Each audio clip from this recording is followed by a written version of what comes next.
ছাত্রছাত্রীরা, আজকে আমরা আলোর প্রতিসরণ পড়ব। আমরা নিচু ক্লাসে পড়েছি কিছুটা আলোর প্রতিসরণ সম্বন্ধে। আমরা জানি যে আলো দুটো স্বচ্ছ মাধ্যমের মধ্য দিয়ে যাওয়ার সময় বিভেদ তলে দিক পরিবর্তন করে, যেটা প্রতিসরণ নামে পরিচিত।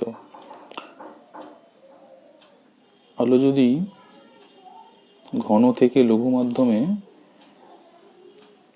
প্রতিসৃত হয়, তো আমরা জানি যে আলো অভিলম্ব থেকে দূরে সরে যায়, অর্থাৎ আপতন কোণ আই, প্রতিসরণ কোণ আর, ও বিন্দু, যে বিন্দুতে রশ্মিটি দুই মাধ্যমের বিভেদ তলের যে বিন্দুতে আপতিত হচ্ছে সেটি ও, আর অভিলম্ব এন ও এন প্রাইম। এখানে স্পষ্টতই আর ইজ গ্রেটার দ্যান আই। প্রতিসরণের দুটো যে সূত্র আমরা পড়ে এসেছি, সেটা এক নম্বর হচ্ছে যে আপতিত রশ্মি, প্রতিসৃত রশ্মি এবং আপতন বিন্দুতে অঙ্কিত অবিলম্ব সর্বদা একই সমতলে থাকে। আর দু নম্বর যে সূত্র, সেটা হলো আপতন কোণের সাইন ও প্রতিসরণ কোণের সাইনের অনুপাত ধ্রুবক, অর্থাৎ sine I by sine R equals to ধ্রুবক। এই ধ্রুবককে প্রতিসরাঙ্ক বলা হয়। এই যে ধ্রুবক, এটা হচ্ছে অ্যাকচুয়ালি কি, এটা প্রতিসরাঙ্ক,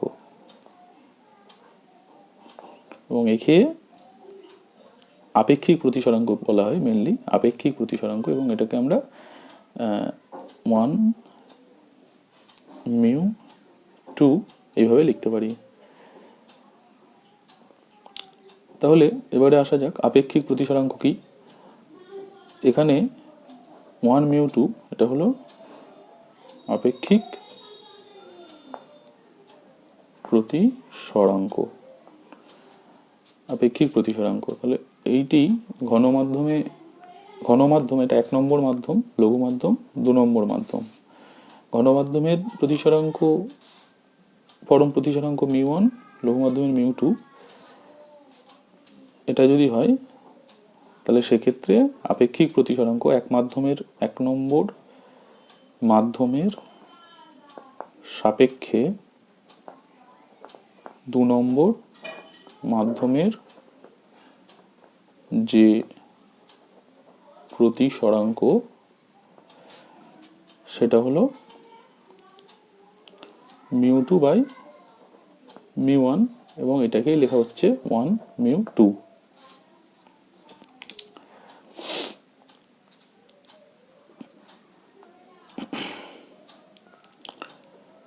এই যে μ1 আর μ2, এই দুটো লেখা হলো, এগুলো হচ্ছে পরম প্রতিসরাঙ্ক।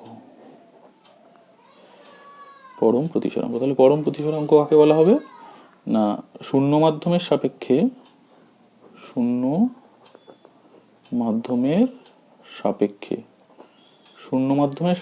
কোনো মাধ্যমের যে প্রতিসরাঙ্ক, তাই হলো পরম প্রতিসরাঙ্ক।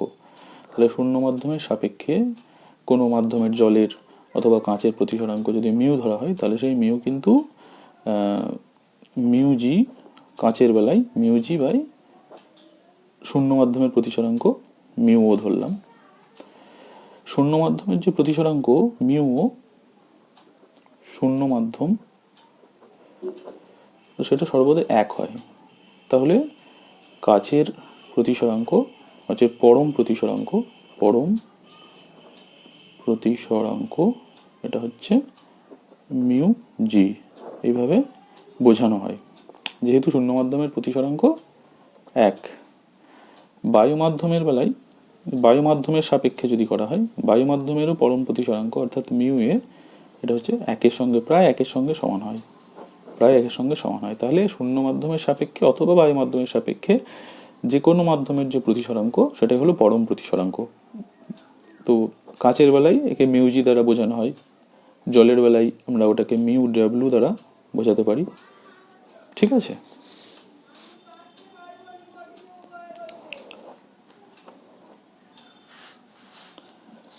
এবারে আমরা দেখব যে পরম প্রতিসরাঙ্কের সঙ্গে আলোর বেগের কি সম্পর্ক। আলোর বেগ ও প্রতিসরাঙ্ক। ধরা যাক কোনো মাধ্যমের মধ্য দিয়ে আলো ভি বেগে যাচ্ছে, শূন্য মাধ্যমে আলোর বেগ সি। তাহলে মনে রাখতে হবে যে মিউ অর্থাৎ ওই মাধ্যমের যে পরম প্রতিসরাঙ্ক equals to C by V, বা V equals to C by mu. তার মানে শূন্য মাধ্যম ছাড়া বাকি সব মাধ্যমে আলোর বেগ কম, V equals to C by mu. তাহলে দুটো মাধ্যম, ধরা যাক এটা 1 নম্বর মাধ্যম, এটা 2 নম্বর মাধ্যম, প্রতিসরাঙ্ক মিউ ওয়ান, পরম প্রতিসরাঙ্ক মিউ টু, আলোর বেগ ভি ওয়ান, এই মাধ্যমে আলোর বেগ ভি টু। তাহলে এই সম্পর্কটা এরকম আসে যে V one by V two equals to mu two by mu one.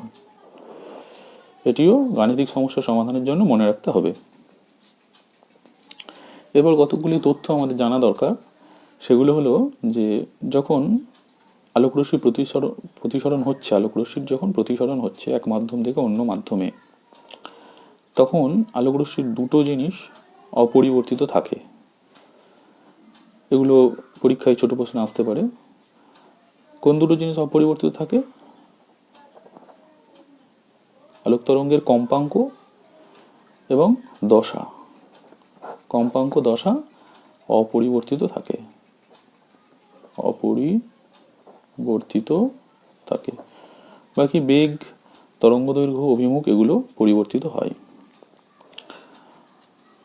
প্রতিসরাঙ্ক আবার কোনো মাধ্যমের প্রতিসরাঙ্ক দুটি বিষয়ের উপর নির্ভর করে। কোন কোন বিষয়ের উপর নির্ভর করে? মাধ্যম, অর্থাৎ কোন মাধ্যম আমি নিয়েছি সেই মাধ্যমের উপর প্রতিসরাঙ্ক নির্ভর করে, আর তার সঙ্গে আলোর কম্পাঙ্ক বা বর্ণ, আলোর কম্পাঙ্কের উপর নির্ভর করে, কম্পাঙ্কের উপর নির্ভর করে। যদি কম্পাঙ্ক বেশি হয় মানে তরঙ্গ দৈর্ঘ্য কম হয়, কম্পাঙ্ক যদি বেশি হয় মানে তরঙ্গ দৈর্ঘ্য কম হয়, তাহলে প্রতিসরাঙ্ক বেশি হবে, প্রতিসরাঙ্ক বেশি হবে। অর্থাৎ আমরা যদি এক মাধ্যমের জন্য দুটো কম্পাঙ্ক নিই, দুটো রঙের আলো নিই, লাল, বেগুনি, তাহলে বেগুনি বর্ণের সাপেক্ষে, বেগুনি বর্ণের সাপেক্ষে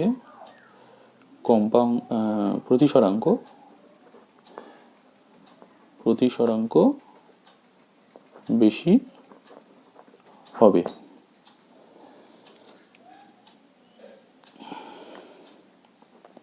এটি আমাদের মনে রাখতে হবে। এবারে আমরা দেখব যে প্রতিসরণের দ্বারা, প্রতিসরণের মাধ্যমে প্রতিবিম্ব গঠন, প্রতিবিম্ব গঠন।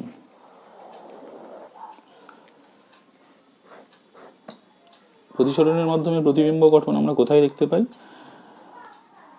আমরা প্রত্যেকেই দেখেছি যে একটা গ্লাসের মধ্যে জল নিয়ে, তো সেই গ্লাসে যদি একটা মুদ্রা, কয়েন ফেলে দেওয়া যায়, আর আমরা উপর থেকে দেখি, তাহলে দেখি মুদ্রাটি বা কয়েনটি কিছুটা উপরে উঠে এসেছে। তো উপরে উঠে এসেছে অর্থাৎ সামান্য আপাত সরণ হয়েছে, এক্ষেত্রে কিন্তু প্রতিসরণের মাধ্যমে প্রতিবিম্ব গঠন হয়েছে।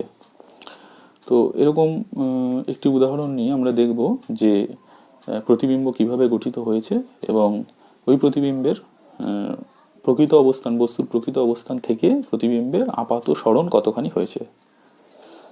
প্রথমে চিত্রটি এঁকে নেওয়া যাক। ধরা যাক এটা জল বা যে কোনো তরল, উপরে বায়ু মাধ্যম, এটা হলো কোনো তরল মাধ্যম। এই অবস্থানে সাপোজ এটা পি, এই অবস্থানে রয়েছে বস্তু। বস্তু বিন্দু থেকে তরলের উপরিতল পর্যন্ত একটা রেখা টেনে নেওয়া হলো, আর একটা তির্যক রেখা টেনে নেওয়া হচ্ছে। এই তির্যক রশ্মিটি এই বিন্দুতে এসে প্রতিসৃত হবে এবং এটা কিন্তু অভিলম্ব থেকে দূরে সরে যাবে, অর্থাৎ এরকম দিকে যাবে। এটাকে বাড়িয়ে নিলে রশ্মিটা এই অবস্থানে আসতে যায়, অর্থাৎ এইখানে আমরা এই পি বিন্দু প্রতিবিম্বকে পাবো, পি প্রাইম। পি প্রাইম, এটার নাম দিলাম এ, এটা বি, এটা সি। এই কোণটি হবে আপতন কোণ আই, এটা প্রতিসরণ কোণ আর, এটা হলো এন ও বিন্দু, এটা আর এন প্রাইম।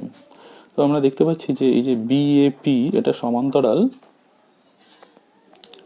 এটা সমান্তরাল হচ্ছে এন এন প্রাইম ও এন এর সঙ্গে। তাহলে এই কোণটি, এই যে এন প্রাইম ও সি, এটা সমান কিন্তু অনুরূপ কোণ এ পি প্রাইম সি, অর্থাৎ এই কোণটি হবে আর। একই রকমভাবে তোমরা দেখতে পাচ্ছ যে যেহেতু সমান্তরাল B A P R N prime O N, আর এই দুটো যেহেতু সমান্তরাল, তাহলে কিন্তু এই যে এন কোণ এন ও পি এটা, আর কোণ এন ও পি কোণ এ পি ও, এই দুটো কী হবে, এই দুটো পরস্পর একান্তর কোণ, তাহলে সমান হবে। তাহলে এটা সমান হচ্ছে এ পি ও, অর্থাৎ এই কোণটি আই হলে এটা হলো আই। ঠিক আছে, এবার আমরা sine I by sine R, এটা সমান দেখতে পাচ্ছি যে sine I by sine R equals to sine I by sine R, প্রতিসরাঙ্ক ধরে নেওয়া গেল তরলের মিউ আর বাতাসের এক, sine I by sine R, তাহলে কী দাঁড়াবে, one by mu according to Snell's law, প্রতিসরণের দ্বিতীয় সূত্র অনুসারে। তাহলে sine I by sine R, তো এখান থেকে সাইন আই লিখতে পারি যে A O by O P, আর সাইন আর সমান হচ্ছে যে A O by O P prime equals to one by mu. এখান থেকে আমরা লিখতে পারি যে O P prime by O P equals to one by mu. তাহলে ও পি প্রাইম যেটা, সেটা সমান তাহলে কী দাঁড়াচ্ছে, যে ও পি প্রাইম এটা সমান দাঁড়াচ্ছে OP by mu, OP by mu, OP এটা সমান যদি আমরা, এটা সমান যদি ডি ধরি, তাহলে কিন্তু ডি বাই মিউ, অর্থাৎ ডি হচ্ছে যে প্রকৃত গভীরতা, বস্তুর অবস্থান বা প্রকৃত গভীরতা। ঠিক আছে, তাহলে এখান থেকে আমরা যে মানে সরণ, আপাত সরণ, অর্থাৎ যতখানি উঠে গেল আপাত সরণ, সেটা কীভাবে পেতে পারি না, আপাত সরণ এই যে পি প্রাইম এটা ইজিক্যালস টু কিন্তু ওপি মাইনাস ওপি প্রাইম, অর্থাৎ D minus D by mu সমান হচ্ছে 1 - 1 বাই মিউ। তাহলে এই আপাত সরণের যে সূত্র সেটা কিন্তু আমরা পেলাম। একই রকমভাবে যদি চোখ উপরে রেখে, এক্ষেত্রে কিন্তু আমাদের দৃষ্টি থাকছে নিচে, অর্থাৎ জলের নিচে সাধারণত মাছ থাকে বা জলজ প্রাণীরা থাকে, তারা যেভাবে, এক্ষেত্রে আমাদের দৃষ্টি একটু উপরে, অর্থাৎ আমরা নিচের বস্তুকে কিছুটা উপরে দেখছি। উল্টো যদি হয়, অর্থাৎ জলজ প্রাণীদের ক্ষেত্রে তারা কিন্তু জলের মধ্যে থাকছে, ঘনমাধ্যমে তাদের চোখ থাকছে, অর্থাৎ তারা উপরের বস্তুকে কিভাবে দেখবে, তো একই রকমভাবে উপরের বস্তু তারা যেখানে দেখে প্রকৃতপক্ষে কিন্তু সেটা একটু নিচে থাকে, এবং সেক্ষেত্রেও একটা আপাত সরণ পাওয়া যায়।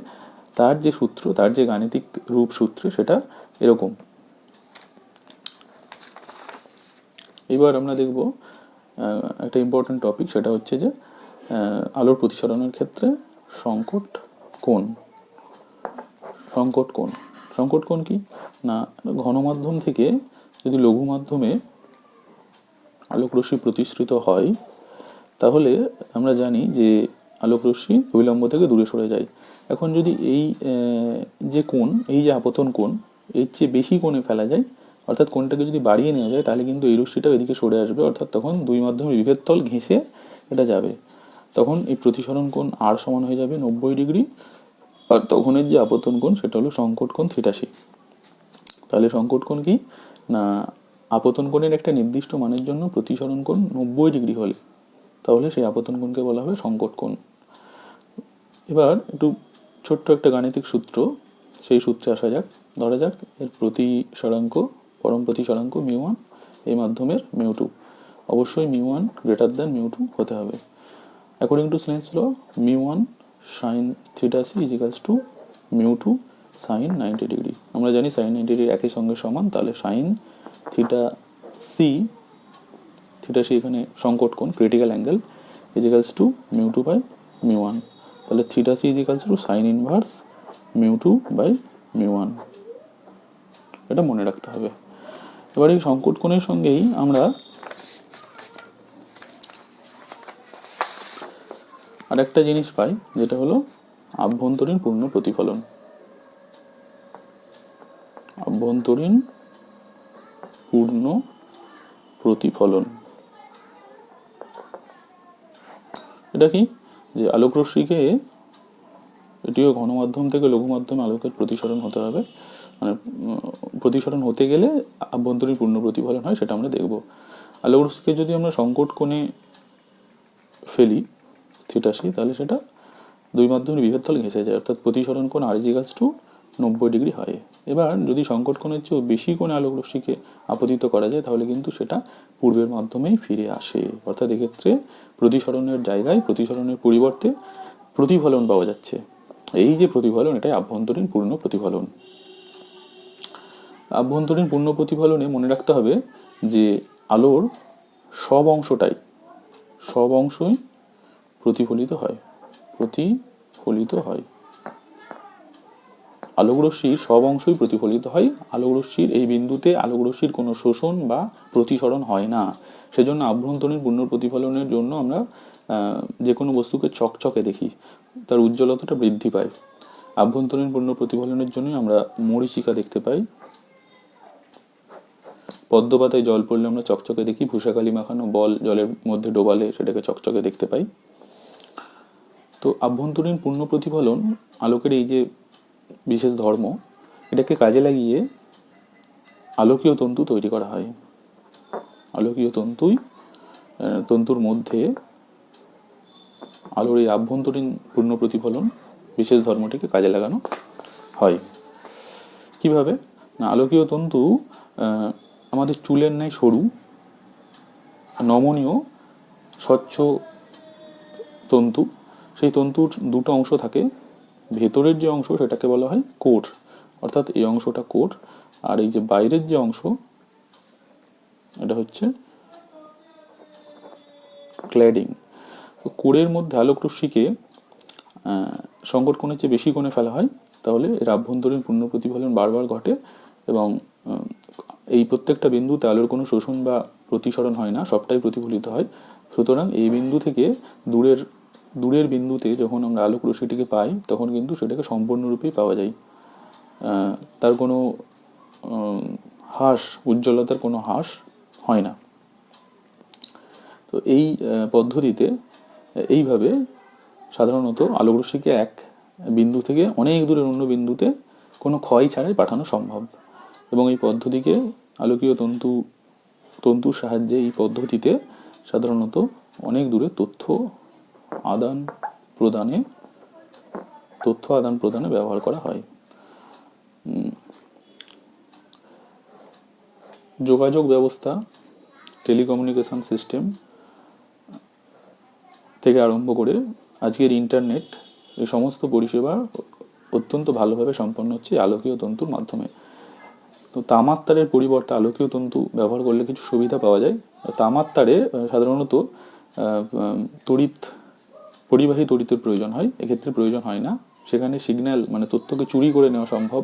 তার দুর্বলতা, তথ্য যত দূরে যায় দুর্বল হয়ে যায়, সিগন্যাল যত দূরে যায় দুর্বল হয়ে যায়, তার অ্যাম্প্লিফিকেশনের প্রয়োজন। এক্ষেত্রে কিন্তু সেটা নয়। তাহলে আলোকীয় তন্তুতে আমরা তামার তারের চেয়ে কিছু সুবিধা পাই। সেটা প্রথমত হলো যে এটিকে চুরি করা সম্ভব নয়, এটির তীব্রতা হ্রাস পায় না, ফলে তামার তারের ক্ষেত্রে তথ্য আদান প্রদানে যে মাঝে মাঝে অ্যাম্প্লিফিকেশনের প্রয়োজন, এটার ক্ষেত্রে সেটার প্রয়োজন হয় না।